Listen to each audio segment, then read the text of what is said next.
Hello there, friends! Welcome to episode 11 of That One Gaming Podcast. I'm Colin, otherwise known as Delicious Morsels, and today we've got Lucas here with me. How you doing, Lucas?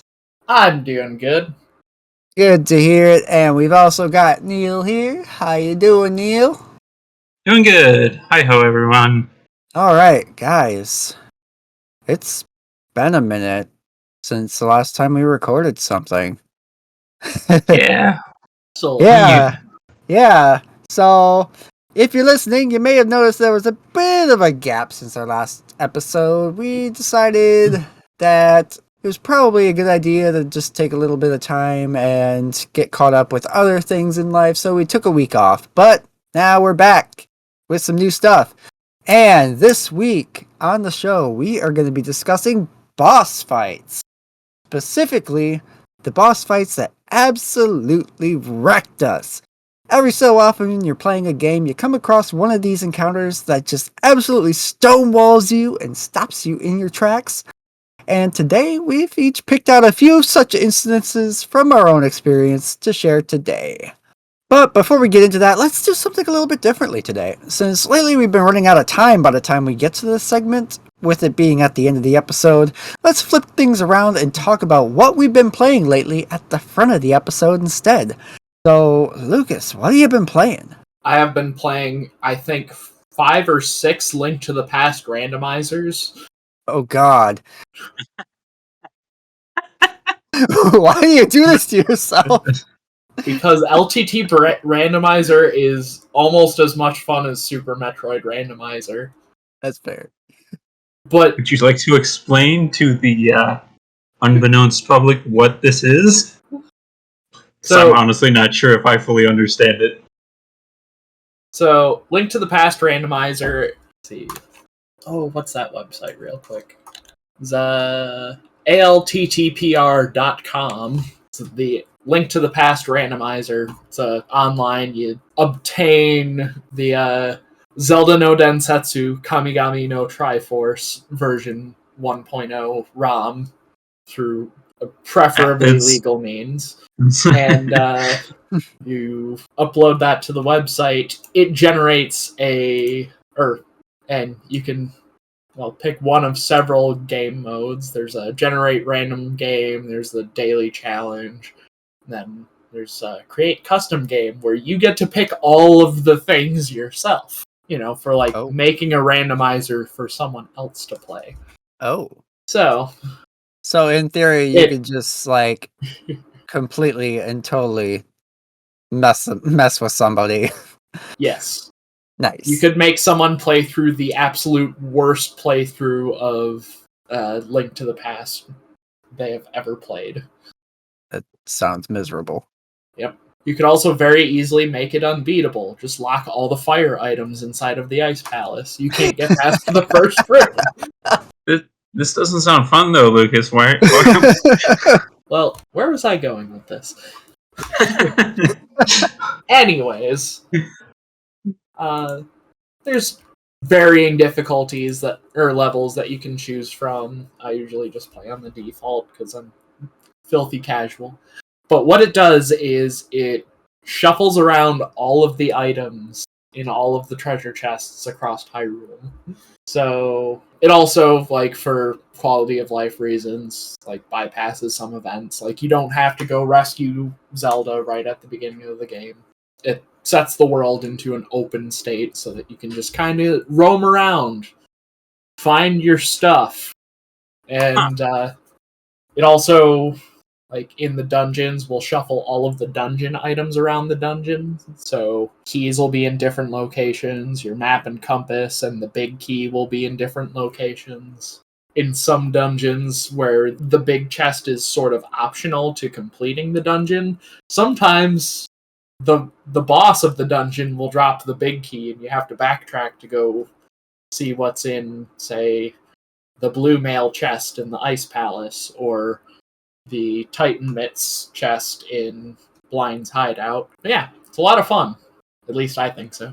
I've played through Link to the Past enough to where, a regular playthrough now is kind of starting to bore me, so randomizers are really fun to me. because it makes me simultaneously feel like I really know the game like the back of my hand, like I do with Super Metroid, but also makes me realize how little I know about the game because I apparently didn't know that the Kakariko cliff chest cave has a bomb room in it that I never knew about. Yeah, that's the one nice thing about randomizers and stuff is they do breathe new life pretty well into old games and stuff that have kind of gotten stale over several playthroughs over the years. So, Yeah. What about you, Neal? What have you been playing lately? I've been playing that one game stuff, but also, just recently, I will say, the new second wave of Mario Kart came out for the Oh booster pass. yeah, Yeah, they're definitely more polished than the previous ones. that's good. Cool. That's good. They're still not on par with Mario Kart 8 tracks, though, unfortunately. But I definitely do like the selection of courses a lot. We got the New York Minute from the Mario Kart Tour, which is a really cool track. We got Mario Circuit from the SNES, which is an SNES course. Ooh, I mean, those Those are are- usually pretty bland. Yeah. I don't care. It's my childhood. I mean, all the Okay, but the Ghost House track is really fun. Yeah. there's Calamari Desert from N64. Hell yeah. Which has an actually pretty cool sequence, I think. It's probably one of my more favorite ones from the set because you get to drive on the tracks with the train coming. It's real cool. They kept it. Nice. They also finally brought back Waluigi Pinball, which is Waluigi Pinball. Yeah. Love driving around with giant pinballs knocking you over. Nice. They got the Sydney Sprint, which is about on the same level as Tokyo Blur. It's cool, but it's not nearly as cool as New York Minute. It's kind of limited in where you can go.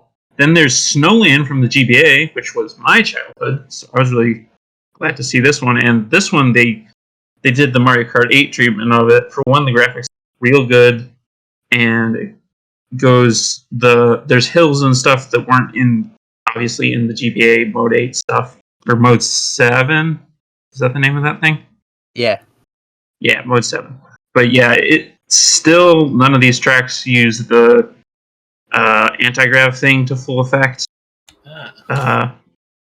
Snowland does not. The last two ones are Mushroom Gorge from the Wii, which nothing really changed hardly at all. But that's a good course from the Wii, so... Yeah. I saw a video on Twitter of someone trying to do the Mushroom Gorge ultra shortcut jump. I'm not familiar with that. It doesn't work, but it was pretty cool to see that you could still jump to the cliff from a mushroom. Huh. I need to look into that then. The last one is the only course that's 100% new, which is Sky High Sunday, and it actually uses anti-grav. It's weird. It's just a normal track that has angles and stuff, but they have the anti-grav on. Maybe just in response to people saying, why isn't there anti-grav? Yeah. You wanted anti-grav, so we gave you 8 tracks worth of anti-grav and 1 track. Yeah, so underwhelming still, but at the moment I like these a lot better than the ones that were in the previous 2 cups. Trending upwards at least. Yes. And it does look like they've taken in fan complaints and applied what they can. I imagine this one was already fairly underway by the time they released the first wave, so they probably couldn't change much. So hopefully the third wave will be solid Nintendo level reputation of being the best of the best. Hopefully, because they're using this as the excuse not to just give us a new game. I know. I really wish they just said, screw it, let's do Mario Kart 9. About Super Mario Kart Ultimate, and it gives us all of the characters in all of the tracks. That'd be cool. It'd be kind of weird trying to get the double dash mechanics into a game that also has no mechanics. It's okay. But- we don't need double dash mechanics. Yes, we do. Nah. Now, they should let you choose between double dash mechanics. I guess that would work. Just like how they should let us choose between carts and bikes again. Yeah. I thought you could do that in Mario Kart 8 Deluxe. I'm pretty sure you can. Can you? Yeah. Yeah. Oh. Yeah.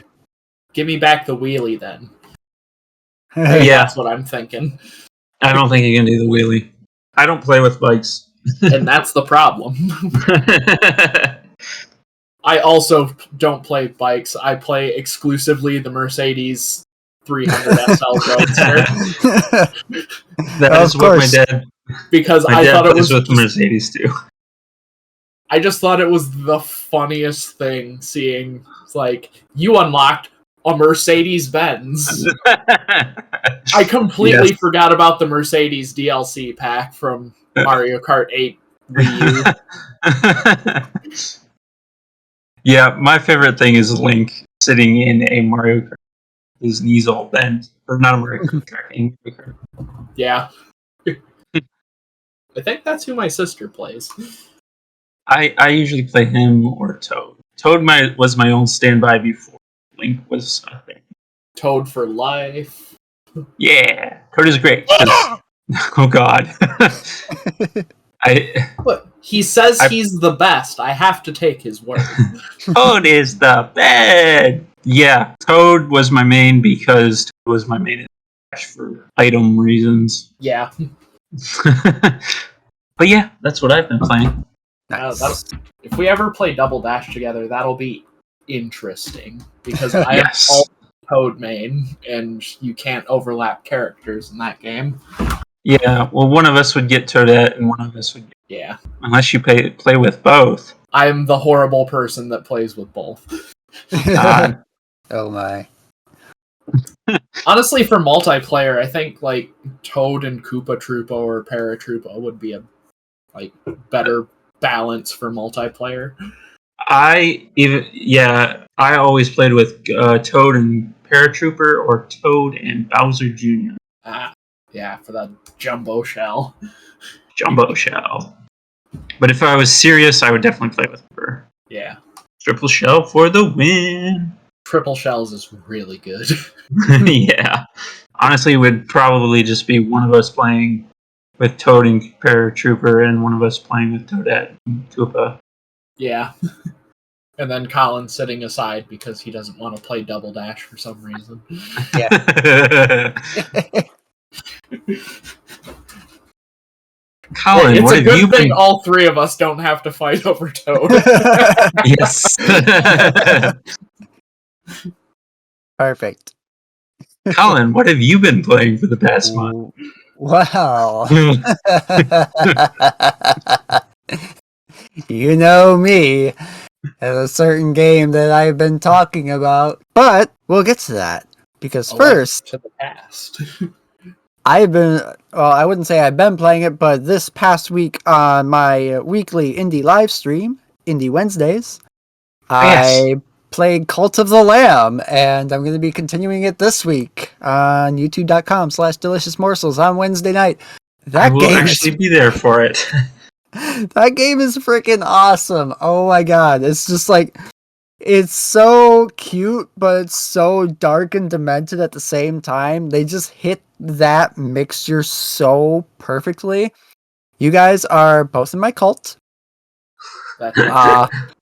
So far, Lucas is my most devout follower, and that checks out. You, at one point, you asked me if you could have some grass to eat. You're like, you know what? It would be great if I could just eat some grass. So I was like, okay, sure. Whatever floats your boat, dude. Like, yes, I will have the salad.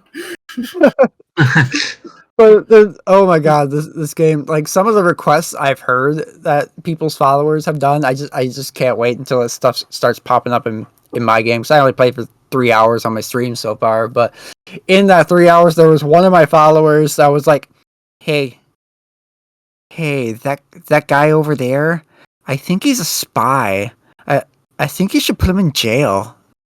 Like, I think he's up to no good. So I built a jail, which is like the old fashioned, like medieval, like you put the arms and the head through the like planks of wood and they just stand there The old basically. stockade. Yes. So I stuck him in one of those and everybody walks up to him and they start laughing at him and then they walk away and go back to their own business. Turns out the guy was just completely innocent, so I let him out. Oops. I sent him off to go do, because you can send him on missions and stuff to bring you materials and all that stuff. So I sent him off to go hunting for some meat or whatever. But this game, it's such a good game. It's only $25. It's on, I think it's on everything. Just check it out. I think the Switch version's a little bit broken right now, but I doubt they wouldn't patch it at some point in the near future. The game sold over 1 million copies already, so Yeah. so I'm pretty sure a patch will fix up the Switch version, but I was playing on PS5 and it was really, really fun. And I can't wait to play it again this week. But anyway, the main event, what I've been playing ever since it came out on July 29th, Xenoblade Chronicles 3. It's here. It is fantastic.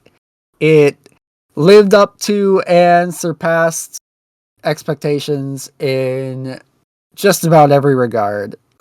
It's by far the best Xenoblade game so far. Everything about it so far has been phenomenal. The story is crazy. It is dark, and it just keeps getting darker. All 6 of the main cast are awesome. By the end of this weekend, so by the end of tonight, I will have passed over 100 hours in this game so far. When I shut the game off to hop on and start recording this podcast, I was at 97 hours. And there's still so much to go.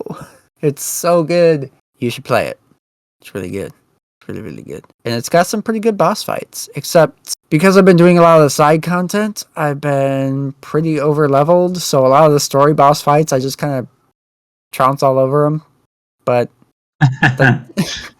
it's like, that's the thing about like this game in particular, like finally, because if you remember back when I was talking about side quests in previous Xenoblade games, they just have been run-of-the-mill fetch quests, just really, really boring, uninspired, so I tended to skip them. Well, in this, they finally gave you a reason to do them, and the hero quests in particular are just as good as the main story as far as how the quests are written. And the hero characters have all been really, really awesome so far. There's one in particular that I don't want to spoil it, but he is of a certain seafaring persuasion, and they lean into it a lot, and it's hilarious, and I love this guy. He's really, really fun. His class kind of functions like a blue mage from like a Final Fantasy, so like you're killing monsters and taking their skills, and that's really fun to do. But yeah, this game is good. But that's enough of that. Let's get into the main topic. Let's talk about some boss fights that did kick our butts. So, Lucas, what do you got? I've got some boss fights for you, that's for sure. Boss fights. Boss fights. Is that what this episode is about? Yeah. I didn't sign up for this. I'm leaving. Okay. See you next week. Yeah. Alright, so my first boss is a boss from a game that I keep nagging you about to play on Indie Wednesday. Oh. It's just coincidence that I chose it. It's like, you should play Cave Story already, damn it. It's still for free. I'll get to it eventually. I know. Just there's been a lot of good indie games coming out this year, so it's like it's hard to go back to the ones that are already out when there's so many good new ones coming out. I feel like that's just normal for indie games. There's always new good indie games coming out, so you're gonna have to take a break eventually. Yep. Yeah.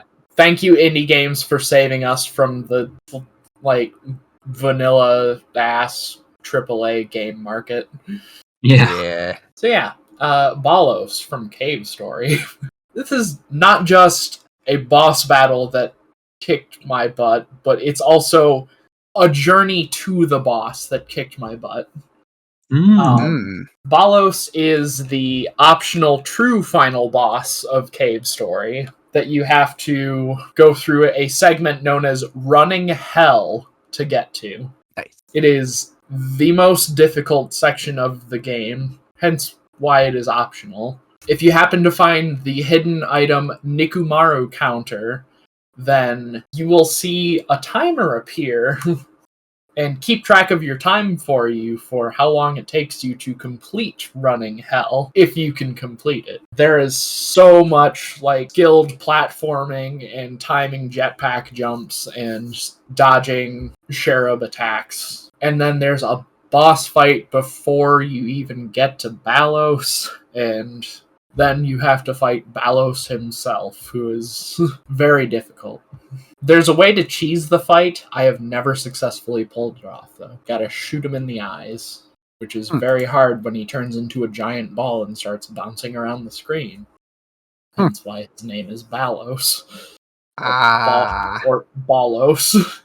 It also doesn't help that during Phase 3, the floor gets covered with spikes that do very high amounts of damage to you if you happen to fall off of the spinning platforms. Are those spikes? Yep.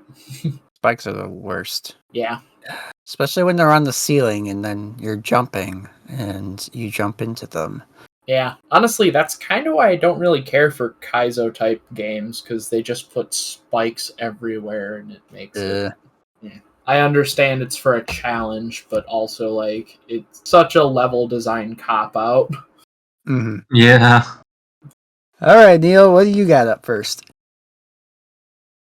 First, I've got a very recent game. Most of these games I've got are going to be older games, but Celeste has a lot of hard challenges in it. Celeste is a platforming game where a girl is determined to climb a mountain, and the mountain literally fights back.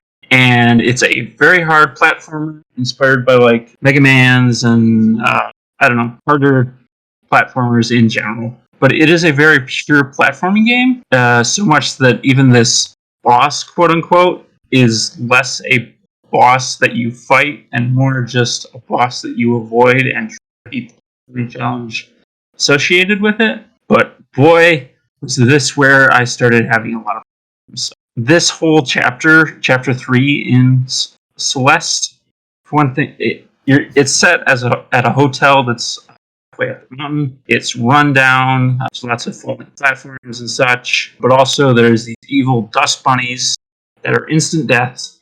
Basically work pretty much like spikes, as we were just talking about. And there's also flying ones that move back and forth, and you get patterns.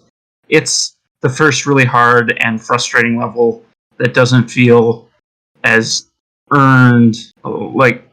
Celeste is very good at making challenges that feel like they're really hard, but they're not unfair. But the third chapter starts getting into that unfair level.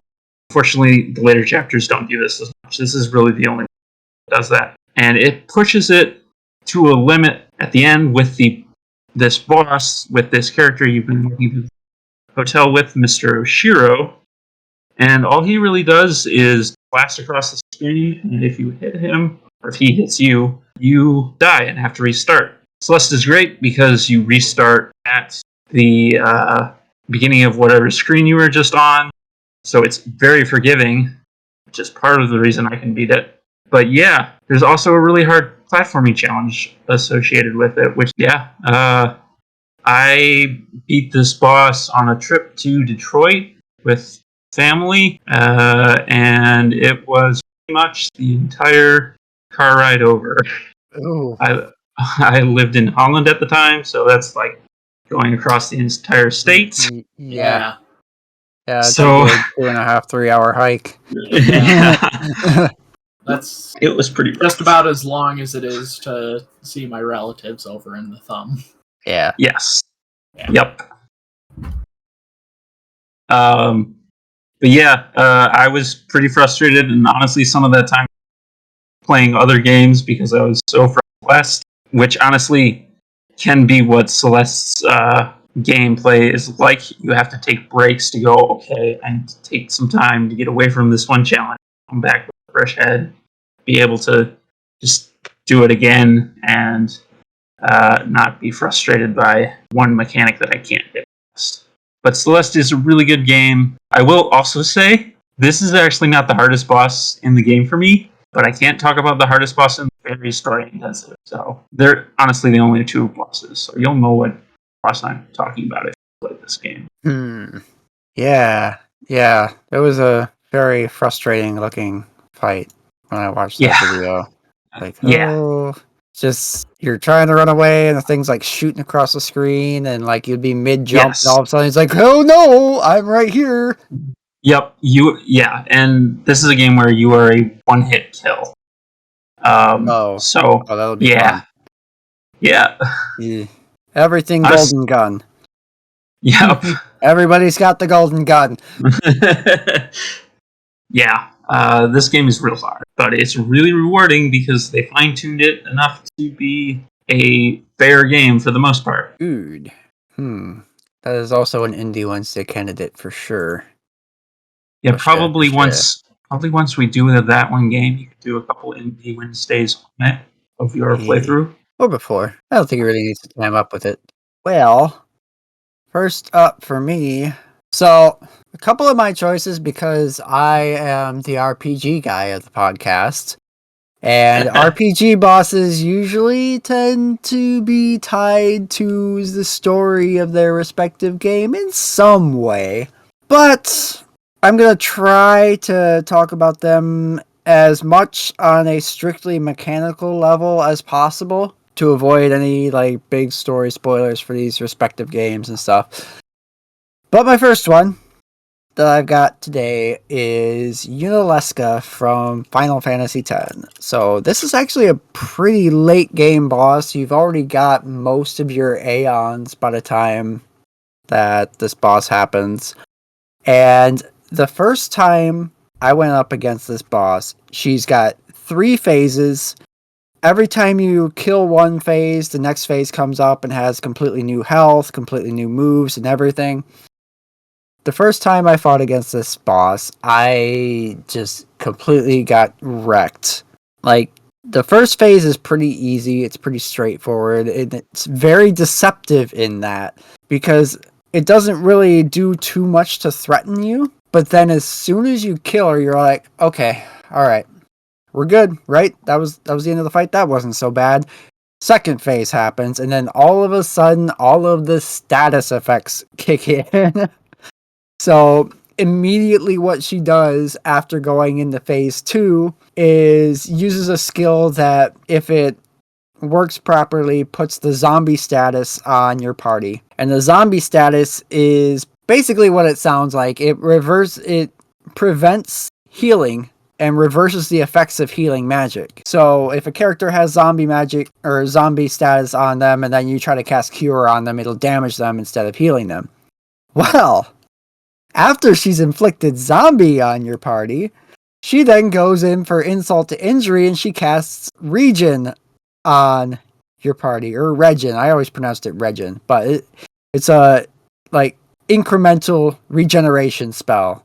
So basically your party then takes, any of your party members that have the zombie status are now taking consistent damage. And that gets really annoying really, really fast. But then, say you manage to get past phase 2, you breathe a sigh of relief, and then phase 3 happens. And then phase 3, she hits you even harder by casting a spell called Mega Death. Haha. Not to be confused with a certain 80s thrash metal band. It just outright kills any party that does not have the zombie status on them already. Ooh. So, if you want to keep your health up, you gotta remove the zombie status. But if you don't have the zombie status when she goes into phase 3, you just get instant KO'd. And let me guess, you have to start over from the beginning? From the start, from phase 1. Oof. Yeah. Oof. Yeah. And, like, zombie isn't even the only status ailment that she uses. Like, she's got like the whole suite of status ailments that she'll hit you with throughout the entire fight. Like blind, sleep, confusion, just everything. Silence even, so that way like you can't like cast your magic or summon an Aeon with Yuna. It's just so frustrating. So the way I finally figured out how to beat her, and this now applies to basically like all of the mid to late game boss fights whenever I play Final Fantasy X, is I go through and the area before the boss fight, when I know it's coming up, I just run around in that area and grind up battles and charge up the overdrives on every single one of my Aeons that I have available. And then just one after another, like as soon as phase 2 starts, I just start summoning Aeons and using their overdrives, which your later game Aeons like Bahamut and Shiva, at this point in the game, they should be dealing close to, if not 9,999 damage or more if you've already got the Yuna's ultimate weapon already charged up. I think you could have it by this point in the game. Maybe not. But usually they are, if you charge up all your Aeons, by the time you get through all of your Aeons overdrives, you can basically just completely wipe this boss fight out. But the problem is, after you summon an Aeon, you get one turn with it, and she insta-kills it. And that's something that a lot of the mid to late game bosses in this game do, is like if you summon an Aeon, you get one turn with it, and the boss just insta-kills it. So basically, you summon it, you fire off the overdrive, which is Final Fantasy X's version of limit breaks. And then that Aeon dies. When it comes back around to Yuna's turn again, you summon the next Aeon in line, and you just keep rinsing and repeating until you've gone through all of your Aeons. And by the end of that, you should have beaten this boss. But trying to fight her legitimately sucks. Oh man, the first time through this game, it took me like 80 hours to beat Final Fantasy X my first time through, and it wasn't even because I was doing a bunch of side quests. It was just because like it was first time fighting a lot of these bosses, and bosses like this one that just are very, very strong unless you approach them with a certain strategy. But anyway, Lucas, what do you got next? Oh, my next boss comes from one of my favorite games of all time, Phantasy Star Online. Specifically, it is Olga Flo, the final boss of Phantasy Star Online Episode 2. It is, for story-relevant reasons, the final boss. Interesting. I mean, granted, there's not really a ton of story in Phantasy Star Online. Like, there's little like message capsules you'll find out in the field that give you exposition. Totally optional to read any of them. You can just go fight Olga Flo without knowing anything about Olga Flo. So let's assume that, especially if you're playing it solo like I did for a vast majority of my time playing Phantasy Star Online, then spent entirely on one character, usually by myself, because didn't have a modem or broadband adapter, so me and my friend Ryan just played it offline. Like, spend the night at each other's houses and play multiplayer the good old-fashioned couch co-op way. Nice. So, yeah. The first phase consists of like fighting Olga Flo on a descending elevator platform in a test subject disposal area, because Dr. Osto is a bad person. Pretty straightforward fight. You just use range damage to fight Olga Flo, and after doing enough damage, that cycle ends. Now, phase 2 is where things get really tough, because and this is also the reason why I don't really like playing through episode 2 nearly as much as episode 1. As a matter of fact, I believe when, first time I was playing through with my main character, I don't think I actually completed episode 2 until after I had cleared very hard mode on episode 1, which is the third highest difficulty of the 4 difficulty levels. Olga Flo has a attack that can just insta-kill you. Oh, those are always Those are fun. Yeah. I'm definitely not going to bring up any of that coming up soon. This is the main reason why I put Olga Flow on this list, is because when you're playing Phantasy Star Online solo, this boss becomes near impossible to defeat if you aren't massively over leveled or carrying an entire inventory's worth of scape dolls to revive you. It has two little floaty support guys named Guile and Geel, and if you focus on defeating those first, then the strength of this attack that will one hit kill you is reduced. And even then, you will need to stand by with a Tri-Mage or a very high level Resta to restore your HP afterwards, or you will immediately get smacked with its sword and you will die. It was also really good advice if you go into that fight solo. Make sure that your mag, if it has a death trigger ability, make sure it's one that brings you back to life. Yeah. And also make sure that your mag's IQ and synchro rate are 120% max IQ. That way your mag knows that, oh, my master died, I need to bring them back to life. Yeah, that's kind of helpful. Granted, it's still a percent chance that I don't remember off the top of my head. I've learned not to rely on that because the bad habit of not feeding my mag because it's at max levels. Anyways, some extra insurance though. Olga Flow, episode 2, even harder than Dark Falls on Ultimate. Jeez. Yuck. Yep. Episode 2's final boss on hard or very hard is more difficult than episode 1's final boss on ultimate difficulty. That's nuts. Yeah.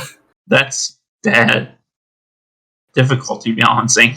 Yeah. Is Fantasy Online 2 harder in general? Episode 2 is the more difficult episode of the 2 episodes for PSO1. Or the 2 commonly known episodes.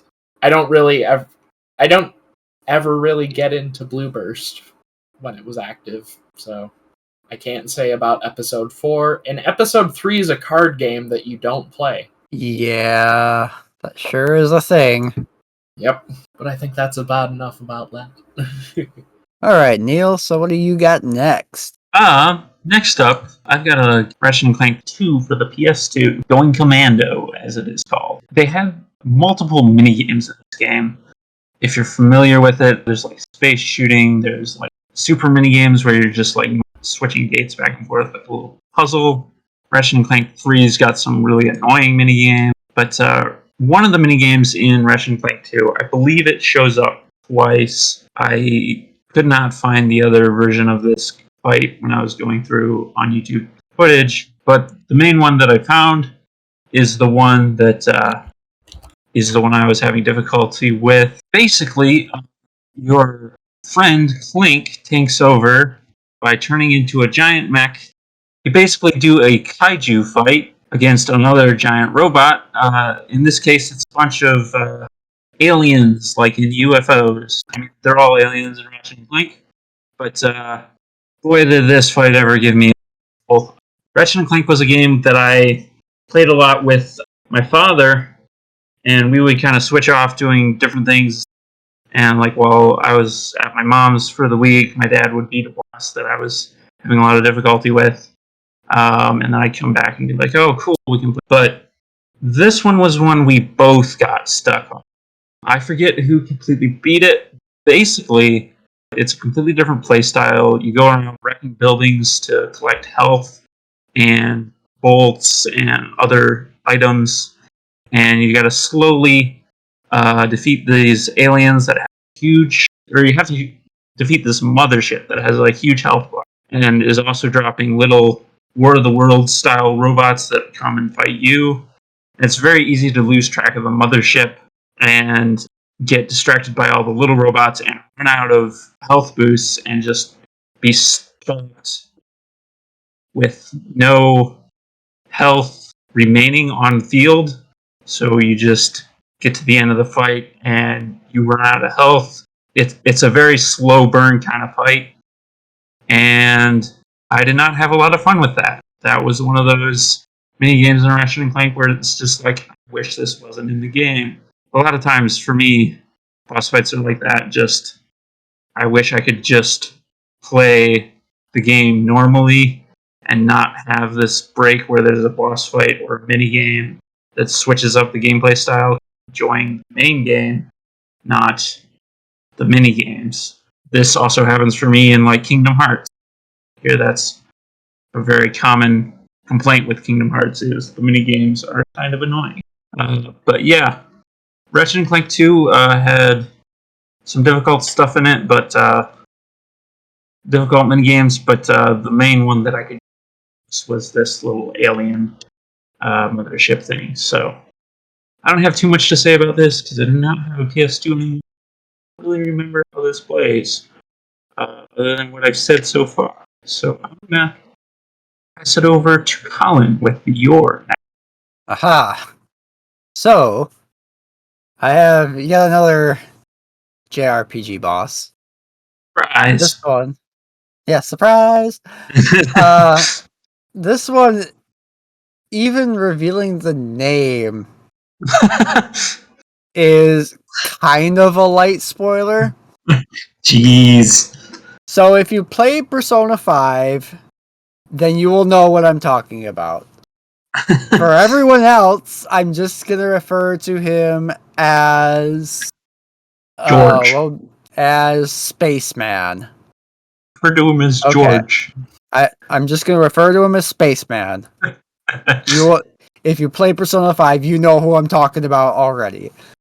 Anyway, so Spaceman is a boss.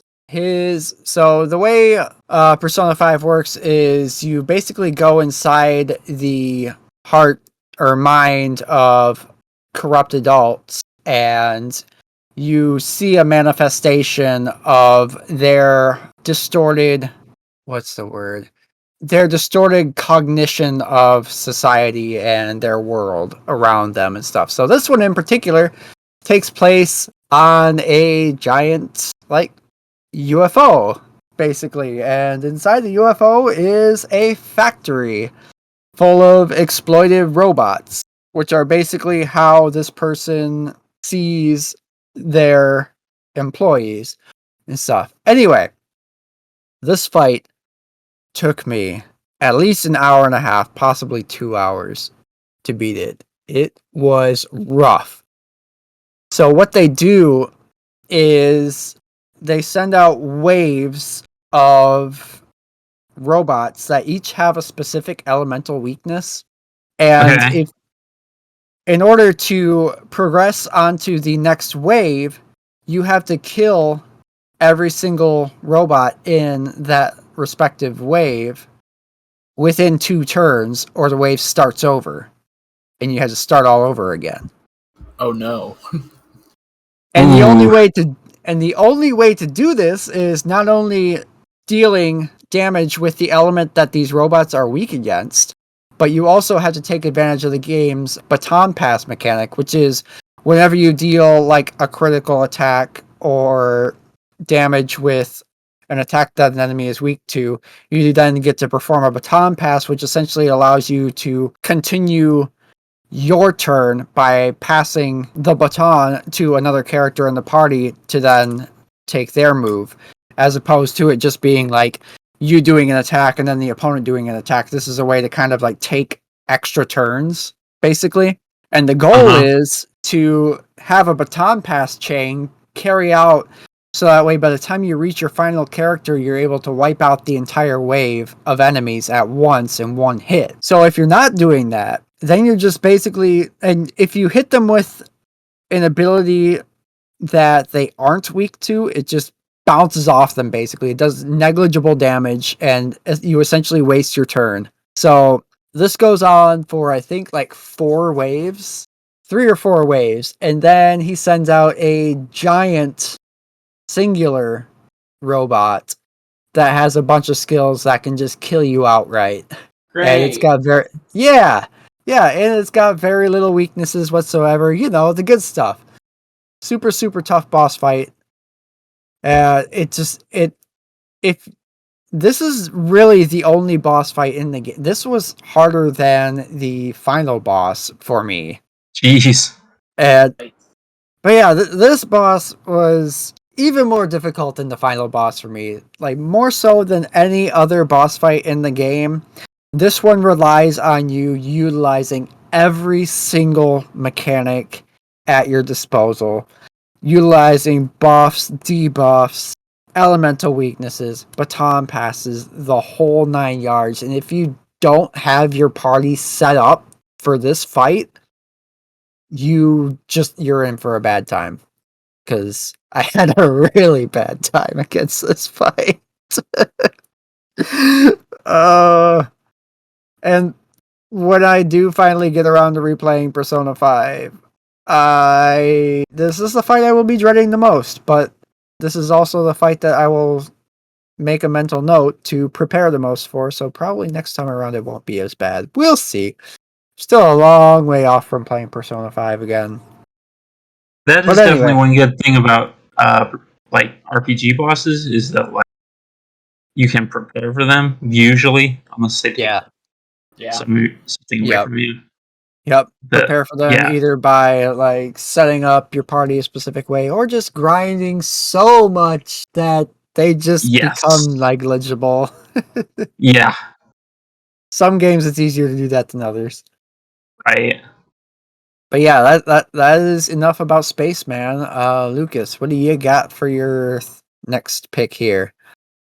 I've got a whole pile of Mega Man bosses for you. I'm Ooh, a breaking pile. these. Yeah. So in general, the various devil bosses in the Mega Man games.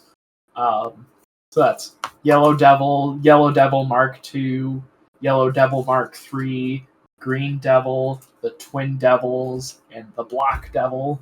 I mean, I've never made it far enough in a Mega Man game to know what these are, so we'll just that's my baseline for difficulty of bosses in Mega Man games. I can't even get past the first 8. I know what the Yellow Devil is. That's the guy that moves the blocks back and forth. Yep. Are all the devils like that, moving blocks? Oh, yeah. You mean like the one? You mean the one that's in Smash? Yeah.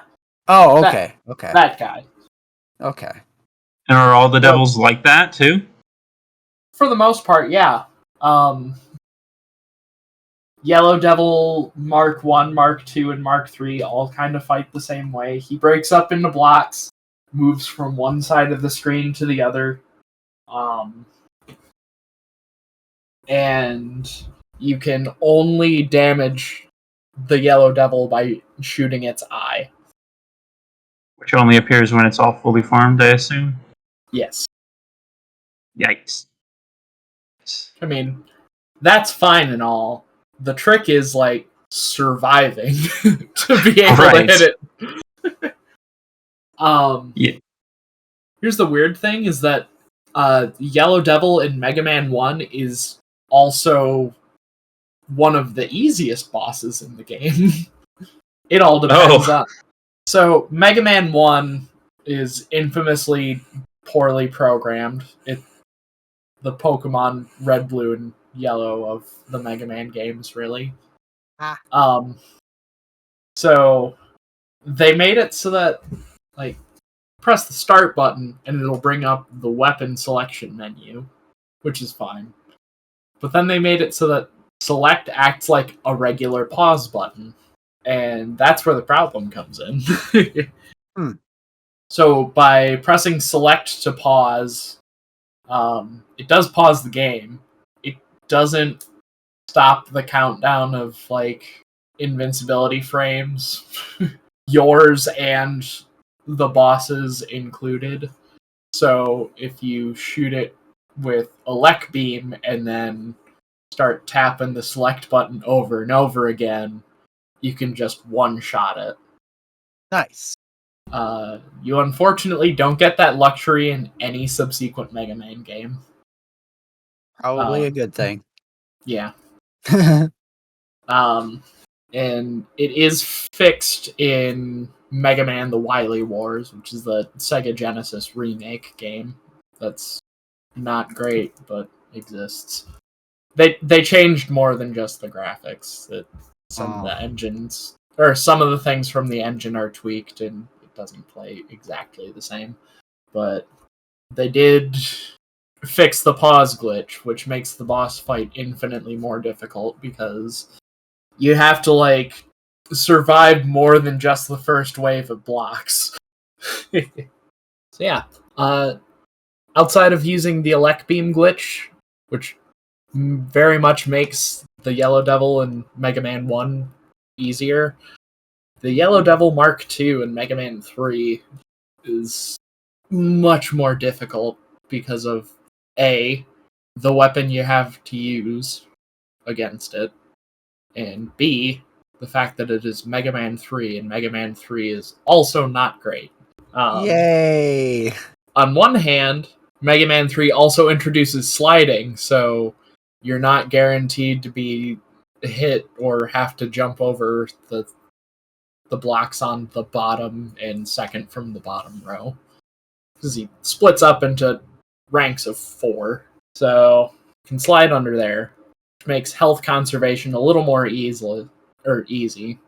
Hard Knuckle is a horrible weapon to use against it, though, because it stalls you on the ground if you fire it on the ground, and it has a very long delay before the projectile actually starts moving. Oh.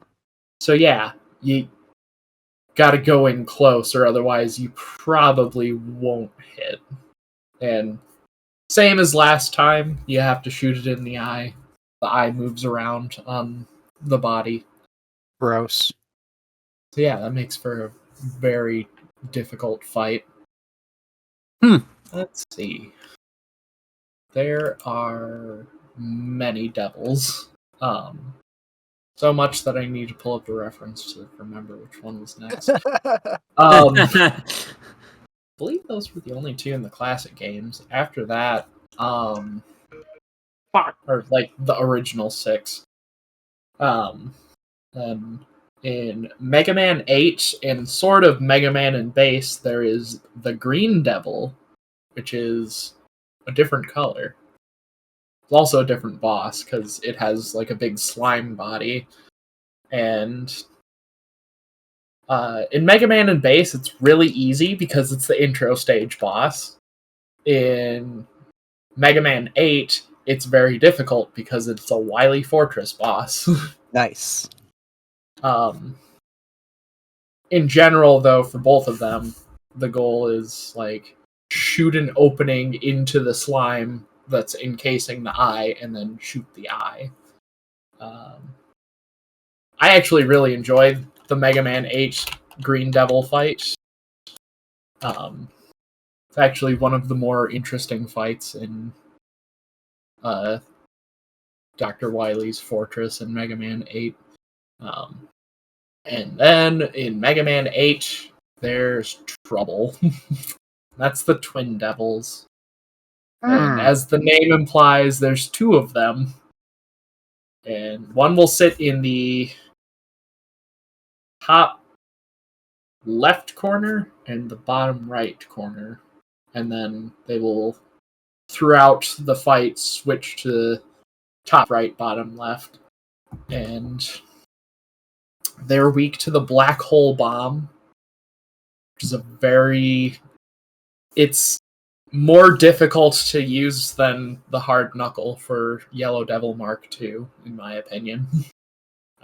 Because it's a very slow moving projectile, and it has a secondary firing mode where you can open up the black hole, and that's actually what damages it, but it makes the projectile stop where it is, which is very difficult when you have 2 3x3 devils that you have to fight at the same time, basically. Yeah. Yeah. Sounds awful. Yep. And then lastly, of the classic games, there's the Block Devil in Mega Man 10. You gotta use the rebound striker on it. You gotta hit him with a baseball. Nice. I don't actually remember a ton from that fight. Mostly because I think the rest of Mega Man 2 must have been more difficult. Or, not Mega Man 2, Mega Man 10. Mega Man the WiiWare games, the second one. Oh, On the subject of Mega Man 2, though, one of the most awful fights in the entire series is in Mega Man 2, which is widely regarded as like being one of the best Mega Mans. The Boo Beam trap in Dr. Wily Stage 4 is a room with a bunch of little turrets on the wall. There's a couple of like crash bomber destructible walls protecting some of them. And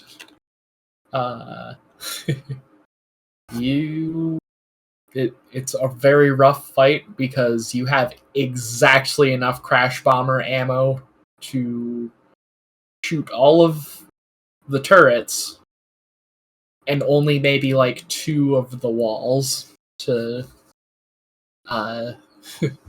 like be able to hit them. And if you miss a crash bomber and shot in this room, then you will probably have to die and then pick up more crash bomber ammo and then start the fight over again. Oh, it's one of those. Yep. Yikes. There is 5 turrets, and you have to blow up at very minimum at least 2 of the destroyable walls. And I think you get 8 crash bombers for like the entire meter. So you can miss 1 shot. Otherwise, you're screwed. You also have to, like, in between avoiding the turret shots, which deal a pretty sizable chunk of damage to you, you also have to use the assist items, like Item 1 and Item 3, to platform through this room to get to those turrets. Yeah. It's a very, very difficult fight. It's often where I end up stalling for the longest period of time anytime I'm playing through Mega Man 2. Yeah, I was watching the video of this. This looks very looks awful. frustrating. Yeah. Yeah. I'm already terrible at Mega Man games. This just looks like, oh my. Oh, we're not done yet. Oh, we're not done yet. But wait, there's more. What if Keiji Inafune said, let's make the very last fight insanely hard? An actual quote directly from Inaf King himself. Oh boy. We're in danger. The most difficult Mega Man fight is also probably the hardest boss fight that I have ever beaten is Wily Capsule from Mega Man 7. So, in the later half of the classic Mega Man series, usually after you defeat Dr. Wily's Wily Machine number whatever game this is, in this case 7, he will eject into a little capsule that will pop around the screen, some pattern, and it's basically a second round to the boss fight. The Wily Capsule hasn't been around for all of the games, but basically every Mega Man game since 2 has had a second final boss fight after the Wily Machine. So, in Mega Man 7, it's the Wily Capsule. It turns invisible. It can appear anywhere in like a select random amount of spots on screen. So you can sort of predict it because it only appears in these fixed locations on screen. We'll pull off the camouflage coat, then it will fire a group of 4 energy balls of 3 different elements. You got ice, fire, and electricity. Ice will freeze you in place, kind of like Freeze Cracker during that fight. The fire ones will sort of like light you on fire and do little bits of chip damage. And the electrical ones don't do anything, they just hurt you a lot. Nice. And then after throwing those out, Dr. Wily will shoot like an electrical ball down that will split when it hits the floor. So you have to jump over that on top of avoiding all of these. Ugh. If you think that sounds tough, that's just Dr. Wily's attacks. Here's what you have to attack him with. A set of springs. What? His weakness is Wild Coil, which is Springman's weapon. Oh god. So when you use it, you throw a pair of springs out on either side of you, and they'll bounce at like a sort of sinusoidal motion. You can charge them up or to make them bounce super high or barely bounce at all, depending on whether you're holding up or down on the D-pad. So you have to try and aim this, sometimes while Dr. Wily is all the way up at the top of the screen in order to hit him. Oh my god.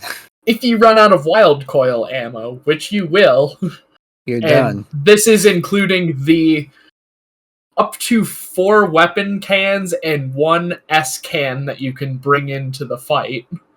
This is assuming that you didn't have to use all of them trying to get through Dr. Wily Machine 7 and the 8 robot masters that you have to fight to get to Wily Machine 7.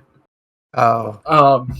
Your backup weapon is either charge shots, or you can use Super Mega Man's Rocket Fist to do 1 damage at a time. Oh. That's awful. There's a little bit of relief, though. If you shoot Dr. Wily with the Thunderbolt, which is Cloudman's weapon, you can skip the elemental ball things that home onto you, and he'll go straight to the shoot a lightning orb that hits the floor and splits. Which, I mean, then you have to balance going between Thunderbolt and Wild Coil, and still having to dodge the energy balls on the floor. Yeesh. Let's make the very last fight insanely hard. Yep. Let's not do a 1 game on this. Yeah. I've had this game since I was in like 3rd or 4th grade. I only ever beat Dr. Wily for the first time last summer. Oh my god, Whoa. when you were playing through the entire series? Yes. Oh my god. Jeez. That's a tough boss. Yeah. Yikes. Side note here, I'm watching a video of this with the ending cutscene, and why does the text in this game move so slowly? It's really slow. Yeah. Fortunately, there's not a lot of it. That's good. Yeah, some of this also seems really bad writing too, but that's to be expected. I think it was more of bad writing through mistranslation. Right. Yes. Yeah. Something that the after Super Nintendo era Mega Man games really began to suffer with. Yeah. Anyway, Neal, take us away with your final pick. Sure. So I'm slightly cheating and doing 2 picks. That's okay. I did 8 for my last one. Beat you both, because my last one is 9. Oh no! Wow. So these are 2 bosses from Sonic Advance 2 that both wrecked me as a kid for sure. This was the first game that I ever bought with my own money, So I had it since I had a Game Boy Advance, essentially. And I picked out both of these because initially on my playthrough of this game, I could not get past the platforming in the level Sky Canyon, which is a similar level to Angel Island, just not called that because that was in the previous Sonic Advance. And I could not beat it, so I had a friend beat it for me, and they beat the boss. So I didn't initially encounter the boss. I just skipped over that and went straight to the next stage, which was Techno Base. We'll talk about that one first, because this is the one that basically made me throw my Game Boy across the room at one point, which is thing I only did once in my life. But I could not beat this boss for the longest time. It's this spinning. It's Eggman's in this capsule, and he's got 4 platforms around him that spin around him, and then 2 of the platforms will sometimes have spikes on them. 2 of the platforms will spin, and you'll fall off of them. Why is it always spikes? Yeah, I know, right? He's also at the same time periodically shooting out 3 bursts of energy that will just go towards you, little bullets. And generally in these battles, you can hang back and just wait, like to gather more rings. The Techno Base and as well as the Sky Canyon boss both get around this because they have these long range bosses. They both have these long range attacks, so you can't just like sit there idly grabbing up more rings. All these bosses you chase in every single boss in Sonic Advance 2. It's kind of a weird thing about it, but it works fine enough. But yeah, I could not deal more than 3 hits as a kid on Techno Base's boss. Once I got a little bit older, I finally beat it. Fortunately, the boss of the final level of the game, not including the true final boss and the actual final boss, are a lot easier. So Techno Base is usually the wall for me. But the other boss is Sky Canyon that I want to talk about just because it is infamous in the minds of people that have played Sonic Advance 2.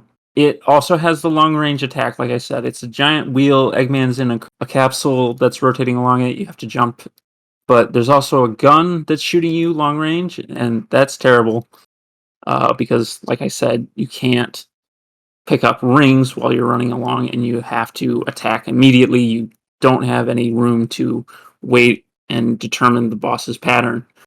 But the real issue is that the Sky Canyon boss also has a hand that slaps you, which is also long range, and can also insta-kill you with having more than 1 ring or 0 rings. Like, it's the only instance of this in the entire Sonic series, as far as I know. At the very least, the only instance in 2D Sonic. But yeah, if it hits you in just the right spot, and it's really hard to tell when it's going to do it, it'll just decide, all right, you're dead. Oh. Yeah. So, yeah, that boss is probably the worst boss in the game. But for me, it's not the most personal trauma. But yeah, those are my 2 super hard bosses.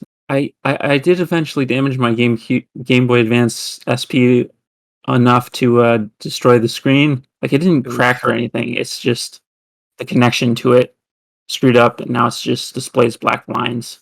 I'm sure throwing it across the room had something to do with that, but no. No way. Boy, was my dad mad.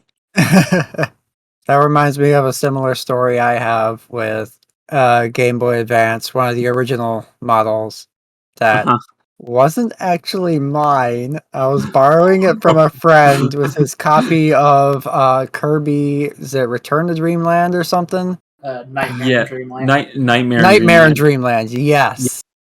I forget what the boss was, but it was difficult enough to make me punch the screen and break the something inside, like between the top panel in the shell and the LCD in the back. Something in between broke, so a little bit of like black ooze started like flowing into the screen, and like the display just died, and I felt really bad because that wasn't my Game Boy Advance, and Yeah. I felt really Oh. bad giving it back to my friend. I was like, I'm Oh, sorry. As far as I know, we were still friends after that. I haven't talked to this person since like late middle school, probably. But yeah, that was a thing that happened, and I was very sad and ashamed and embarrassed about it. understand. I borrowed a game from somebody and accidentally deleted their save file once. Nice. That felt real bad. Yeah. Anyway, I'm gonna segue into mine with a little bit of an honorable mention, Okay. which is the final boss in Sonic 3 and Knuckles. And if you want to know more about that fight and my experience with that, go back and listen to episode 8, That One Game, Sonic 3 and Knuckles, and you'll hear all about how this 2-minute fight took me nearly an hour to beat it in my playthrough. And it was awful. It was a terrible experience. Anyway, And it wasn't even the real final boss. it wasn't even the real final boss. I know! Oh! But anyway, that was my segue off of the Sonic topic into my actual final pick, which I mentioned was actually 9 separate bosses, because I'm talking about the Valkyries from God of War 2018 on the PS4. These things they're all optional bosses, but they are brutally difficult bosses, every single one of them.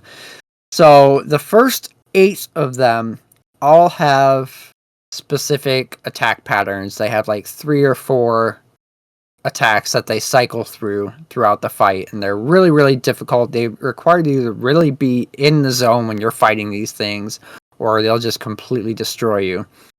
So you beat the first 8, and when you kill them, you take their heads, basically, and then you take their heads to this place in the overworld that has a ring around it with 8 different thrones. So this is like the Council of the Valkyries, I believe is what it's called.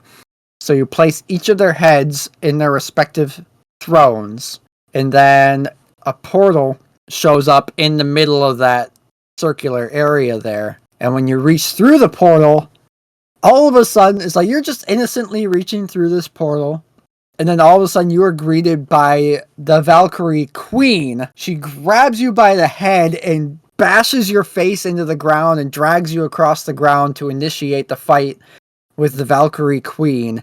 And she has every single move of all 8 of those Valkyries combined, and she cycles through them in a completely random order, so there's no way to really get there's no way to really get a good feel for her attack patterns, because you never know what she's going to use. So you had to sit there and you hang, and you had to be really careful about when you go on the offensive and when you're playing defense, because like this thing is just absolutely bonkers hard. It's the hardest boss in the game by far.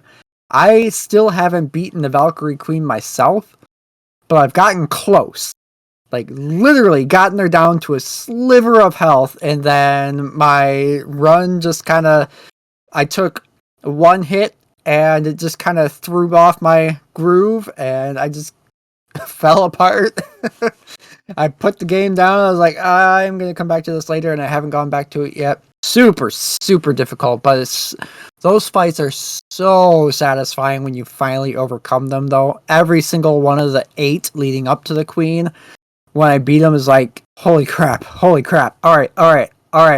Let's go get the next one. Because it was just like addictive at that point. Then I got to the Queen and it was like, oh my. Yeah. Oh man, but it's frustrating, but it was never... I don't think I ever really rage quit with it, because like it was just purely fun, but hard as all heck. It was so difficult. But I'm hoping I'm gonna try to get another playthrough of God of War in before Ragnarok comes out in November, and I'm going to try again. I'm going to do my best to see if I can knock this thing out this time. So we'll see. I haven't actually played God of War since the PS5 upgrade patch went out, so it'll be a nice revisit for me. Yeah. But yeah, so that's our discussion on the boss fights that wrecked us. And there were some pretty tough boss fights in there, let me tell you.